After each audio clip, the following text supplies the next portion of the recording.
Historical cycles. Are we doomed to repeat the past? Those who fail to learn from the past are doomed to repeat it. George Santayana. Few people have not heard the above quote, but is the reason history repeats itself because we fail to learn from it, or because history follows an unbreakable pattern we are doomed to repeat? The answer is crucial since, by all indicators, we are about to repeat the classic pattern of social collapse. This would explain why your government is preparing for the worst. The theory of history repeating itself is as old as history itself. The earliest written accounts date back 3,500 years to the Hindu writings known as the Vedas.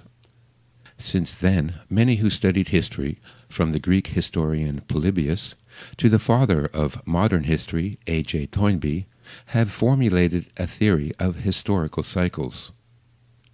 The clearest example of repeating patterns can be seen in the Chinese dynastic cycle.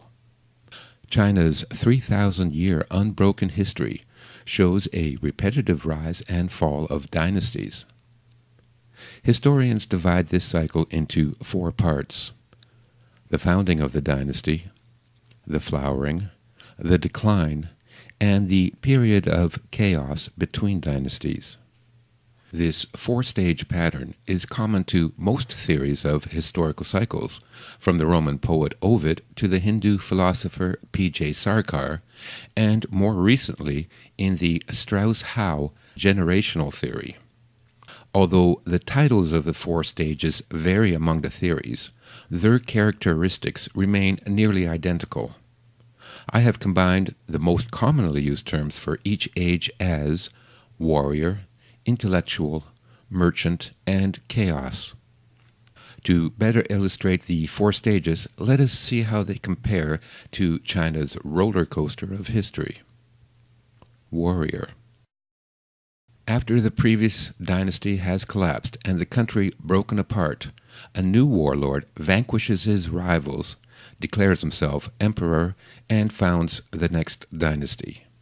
This is the age of heroes, with value placed on honor, strength, and courage. Notable activities include exploration, conquering, colonizing, and building infrastructure. Crime is at its lowest, women's equality at its highest. Wealth is distributed on a meritocratic basis, and the population level recovers from previous lows.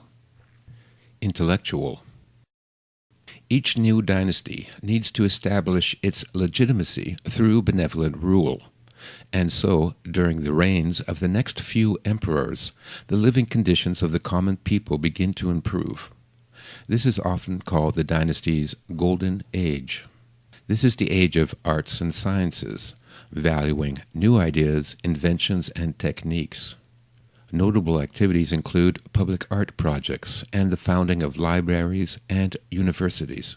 Crime is low, women's equality remains high, and wealth begins accumulating towards administration. Population continues to increase. Merchant. While the empire enjoys a period of peace and stability, merchants prosper, and the standard of living continues to improve. However, the seeds of the dynasty's decline are already being sown in the growth of a vast bureaucracy. Soon the government is controlling and taxing all facets of daily life. This is the age when greed dominates the political system. Crime increases. Women's social status declines. Wealth begins accumulating towards oligarchs.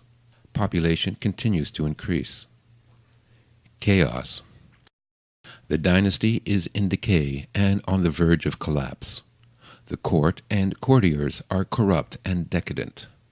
The emperor is effeminate, licentious, often an idiot.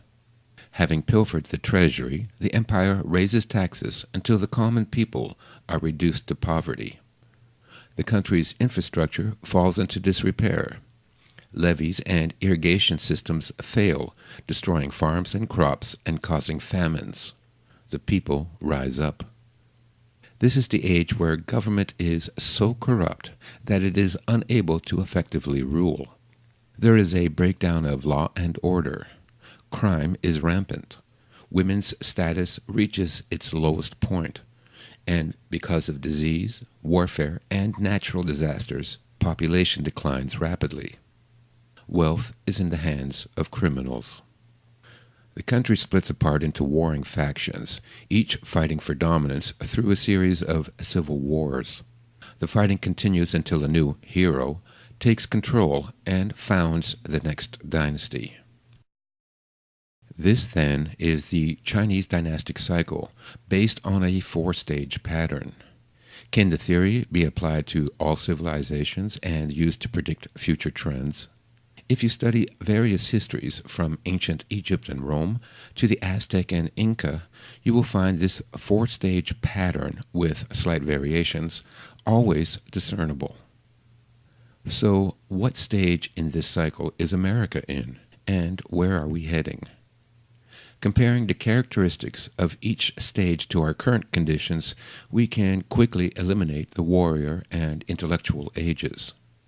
The days of heroic leaders and brilliant thinkers belong to an America long past.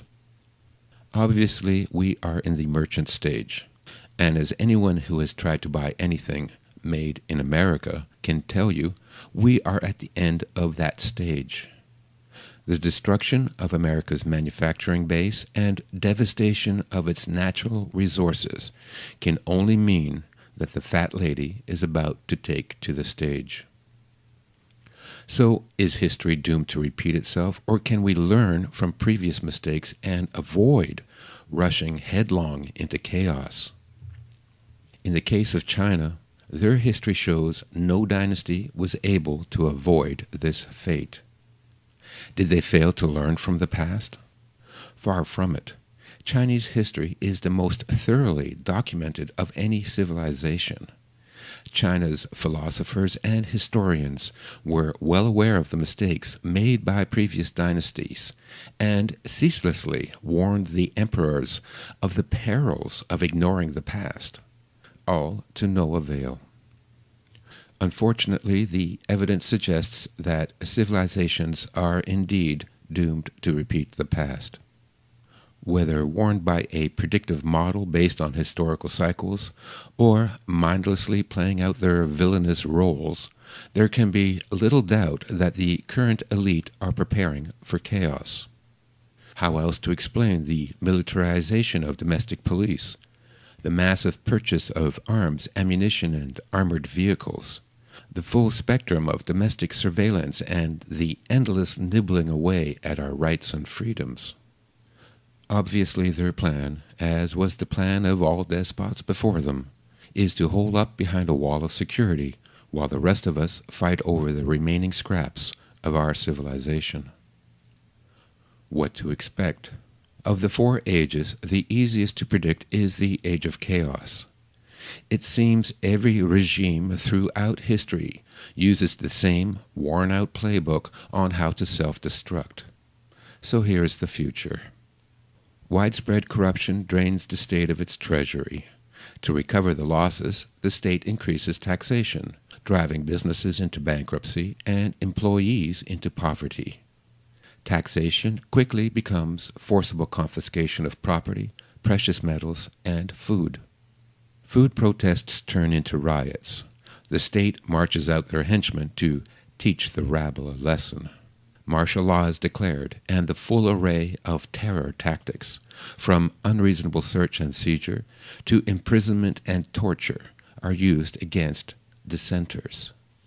Meanwhile, the lack of government funding leaves the infrastructure to crumble. In the past, this meant farmlands were either flooded or dried up. Crops failed and starvation ensued. In our world, we can add grid failure, no gas to heat your home or run your vehicle, and no access to clean drinking water. Starving people become desperate and crime increases. Poor nutrition and a lack of funding for hospitals or medical supplies contribute to an increase in epidemic diseases. The state's last play is to start a war to kill off a goodly number of useless eaters and cower the survivors into submission. So what did people in the past do to survive the age of chaos? One strategy used by many civilizations is the monastic system. After the fall of Rome, monasteries served as centers of trade and produced much of the local wealth through farming, winemaking, and small industries. They were the only places where one could receive any sort of education, and if not for the books they preserved and copied, we would know nothing about ancient history. In China, India, Japan, and the Middle East, monasteries were able to survive relatively unscathed, while their societies collapsed around them. If we remove the religious aspect, what we have are autonomous communities that are self-sufficient, share knowledge and skills, and support each other during the bad times. A more recent and secular example of such communities can be found in the mutual aid societies of the 1800s. Learning basic disaster preparedness and working together in mutual support is the key survival strategy. Despite the grim short-term forecast, the not-too-distant future will be brighter, since the next stage is the warrior age and a return to ethics, prosperity, and equality. So what of the elite? Will they emerge from their bunkers to enslave and rule the world as their ultimate dream comes true? In this, Chinese history is in accord with karma.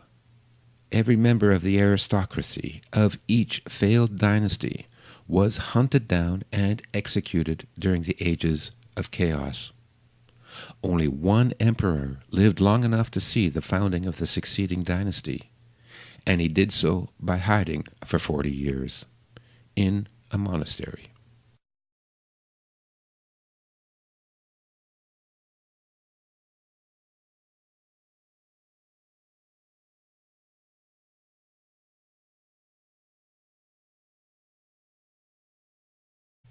The theory of history repeating itself is as old as history itself. The earliest written accounts date back 3,500 years to the Hindu writings known as the Vedas. Since then, many who studied history, from the Greek historian Polybius to the father of modern history, divide this cycle into 4 parts: the founding of the dynasty, the flowering, the decline, and the period of chaos between dynasties. This 4-stage pattern is common to most theories of historical cycles, from the Roman poet Ovid to the Hindu philosopher, because we fail to learn from it, or because history follows an unbreakable pattern we are doomed to repeat. The answer is crucial, since by all indicators we are about to repeat the classic pattern of social collapse. This would explain why your government is preparing for the worst. Historical cycles. Are we doomed to repeat the past? Those who fail to learn from the past are doomed to repeat it. George Santayana. Few people have not heard the above quote, but is the reason history repeats itself. A.J. Toynbee have formulated a theory of historical cycles.